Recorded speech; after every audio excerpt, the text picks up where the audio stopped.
Berwisata ke ekowisata Sikabung-Kabung di Deli Serdang, Sumatera Utara menjadi keseruan untuk menikmati hari libur akhir pekan. Berikut ulasannya.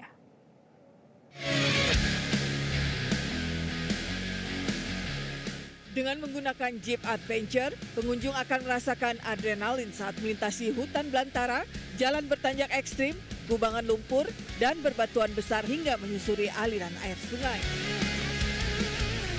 Menurut wisatawan asal Pekanbaru Hikmah, destinasi wisata ini sangat layak dikunjungi. Seru banget, terus dapat experience baru, soalnya baru first time naik Jeep, habis itu asik. Recommended nggak tempatnya? Iya banget.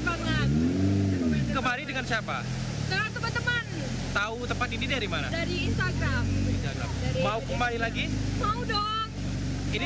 Ini kita liburan apa ini? Liburan kuliah lah ya? Iya, semester. Artinya kita ngabisinnya libur sini? Hah? Liburannya ke sini? Iya, liburannya ke sini karena juga nggak jauh kan dari Medan. Sementara itu, menurut pengelola wisata Ahmad, pemerintah daerah, provinsi, dan pemerintah pusat memperhatikan ke sektor pariwisata. Dari pariwisata dapat mendongkrak perekonomian Indonesia, salah satunya dapat membantu pendapatan masyarakat desa.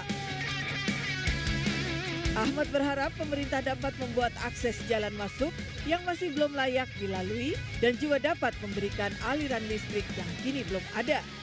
Sehingga fasilitas objek wisata ini terpenuhi dan tidak adanya kendala bagi pengunjung yang datang. Mudah-mudahan lah ada ini ya, karena kan jalan akses utama bagus ya dari Medan ke Mari. Mungkin mudah-mudahan ada bantuan untuk jalan dan juga listrik lah. Saya tarik Bang, karena kalau di Sumatera Utara ini terkhususnya kan mungkin dulunya pernah ada ya wisata-wisata jeep off-road seperti itu, tapi kan kita mulai lagi yang baru di Sikabung-Kabung dengan kesan main off-road itu ke hutan dan juga menyelusuri sungai yang ada di Sikabung-Kabung tersebut. Dari Deli Serdang, Sumatera Utara, Teguh Angga, Metro TV. Jelajahi cara baru mendapatkan informasi. Download Metro TV Extend sekarang.